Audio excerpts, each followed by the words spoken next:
गरीब अगर अनपढ़ रहेगा तभी तो भेड़ बकरियों की तरह इन नेताओं के इशारों पे चलता रहेगा। और सभी जानते हैं कि यही अनपढ़ लोग इनका वोट बैंक है, जो धर्म और जात के नाम पे वोट देते आए हैं।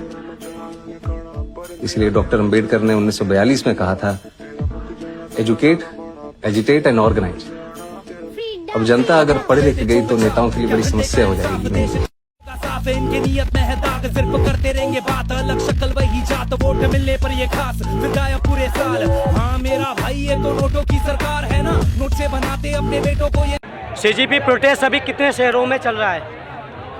शायद मुंबई में भी है, उसमें बेंगलोर में भी है, और तुम्हारा यूपी में भी कई जगह चल रहा है, और फिलहाल अपने यहाँ दिल्ली में भी कई जगह चल रहा है। उत्तम नगर में भी था, आज हम गए थे वहाँ पे, क्योंकि मैं द्वारका से हूँ, और उत्तम नगर में भी चल रहा था। वो सपोर्ट करने के लिए आए हैं, क्योंकि बच्चे मेहनत करते हैं, उसके पेरेंट्स वगैरह भी मतलब अपना सब कुछ देखते हैं, उसके बावजूद भी लीक हो जाता है, तो गलत है ना।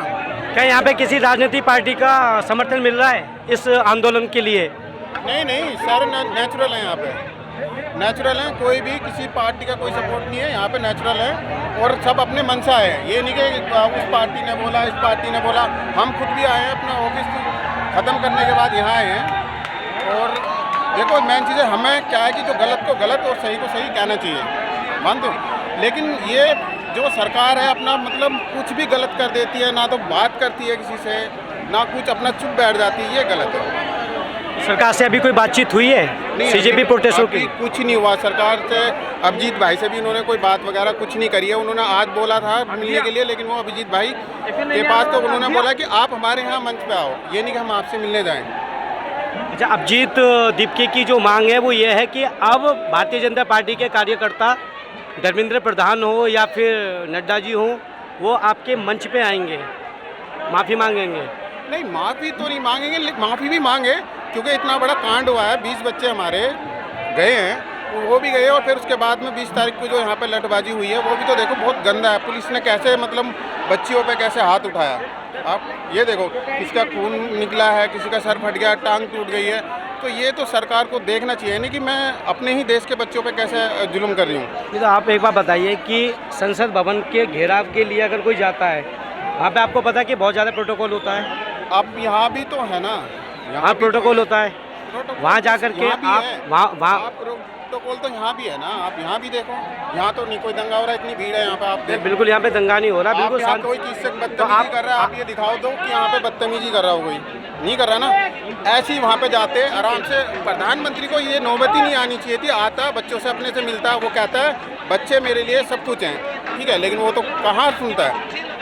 वो बंदा एक ऐसा है कि कुछ भी कांड हो जाता है, चुप हो जाता है, कहीं भी पुल टूट जाए, कुछ भी हो जाए, बात उसकी नहीं है क्या हो रहा है। लेकिन मेन चीज़ जो अभी हुआ, 20 बच्चे, एक बच्चा छोटा सा जब पालते हैं और बड़ा बच्चा चला जाता है, तो माँ बाप को कैसा लगता होगा। वही माँ बाप जब वो देखते होंगे अपने बच्चे को कि यार मेरा बच्चा अभी बाहर से लौट के आएगा और वो नहीं है, कैसा महसूस होता होगा। 27 के चुनाव में इस प्रोटेस्ट का प्रभाव पड़ेगा?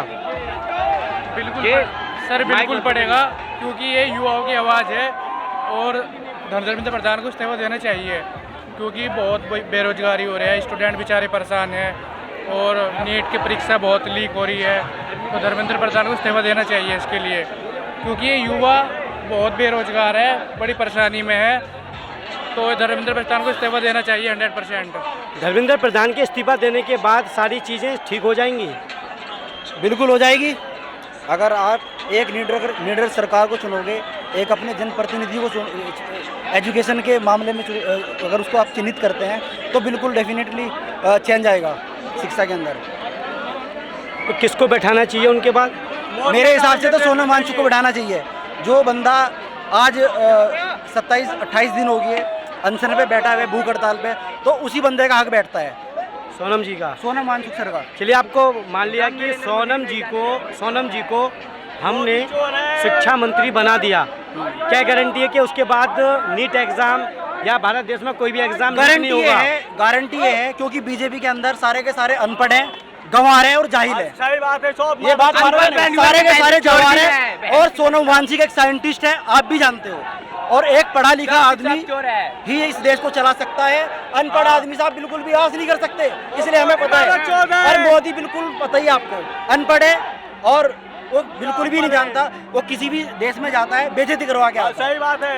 अब देख लो कोई सा भी देश लगा लो, उसको नहीं रहने चाहिए तो नहीं रहने चाहिए।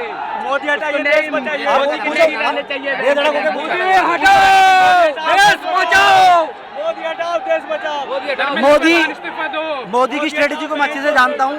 वो मौके का इंतजार करता है। जब भी शराब बेचते बेचते देश उसका सिर्फ मोटिव रहता है कि जितने भी हमारे बिजनेस पार्टनर है उनको सहयोग करना है। चाहे देश की जनता चाहे भाड़ में जाओ, चाहे देश की जनता मरो, उसको देश की जनता से मतलब नहीं है, एजुकेशन से मतलब नहीं है, उसको शिक्षा से मतलब उसको स्वास्थ्य से मतलब नहीं है, यहाँ पर्यावरण से मतलब नहीं है। उस जो बेसिक मुद्दे हैं, बेसिक नीड है, वो उससे काफ़ी दूर है। वो चाहता ही नहीं है, आपके पास नहीं आएगा। आज तक उसने कोई इंटरव्यू नहीं दिया किसी मीडिया प्लेटफॉर्म पे आके बैठ के। आप बताओ दिया है क्या? कोई कॉन्फ्रेंस नहीं की अब तक। अपने किस चैनल के साथ कॉन्फ्रेंस कर रहे हैं? आप किसको सही मानते हो? क्योंकि वो जिसके साथ भी वो जाते हैं, आप तो बोल देते हो गोदी मीडिया। अच्छा, गोदी मीडिया की परिभाषा क्या है ये बताइए आप। पब्लिक को दिखाएगा, हम उसका सपोर्ट करेंगे। गोदी मीडिया की परिभाषा ये है, सिर्फ वो बीजेपी वालों को दिखाएगा, मोदी को चेहरा दिखाएगा, मोदी के गुणगान गाएगा, मोदी कहेगा डांस करो तो वो डांस करके दिखाएगा।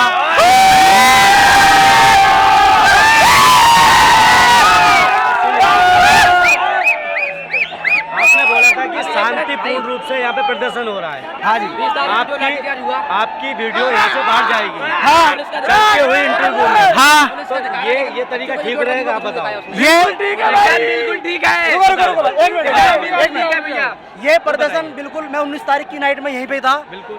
और मैं यहाँ पे 8 बजे से 3:30 बजे तक रहा यहाँ पे। ये प्रदर्शन जब से स्टार्ट हुआ है आज तक भी शांतिपूर्वक ही है। स्टूडेंट के पास में क्या होता है आप ही बताओ क्या होता है? स्टूडेंट के हाथ में सिर्फ एक मोबाइल होता है, एक उसकी पीठ पे बैग होता है, अगर बैग नहीं हो तो उसकी जेब में पेन होता है, इसके अलावा कुछ नहीं होता उसके पास में। आप बताओ होता है क्या? नहीं होता ना? है क्या होता है? हथियार भी होता है क्या?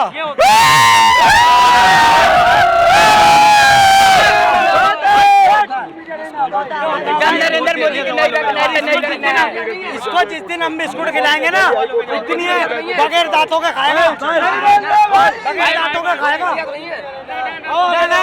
भाई बदतमीजी नहीं, बदतमीजी नहीं। सुनिए, देखो,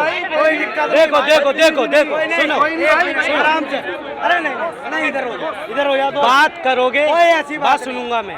ना अगर आप गलत बोलोगे तो भैया बात होगा। इनकी बात आप आइए, सुनिए। क्या कह रहे थे आप? क्या कह रहे थे? 20 तारीख को लाठीचार्ज हुआ है। अरे आप कुछ कह रहे थे गोदी मीडिया। हम ये कह रहे थे 20 तारीख आप जो कह रहे हो गोदी मीडिया परिभाषा क्या है?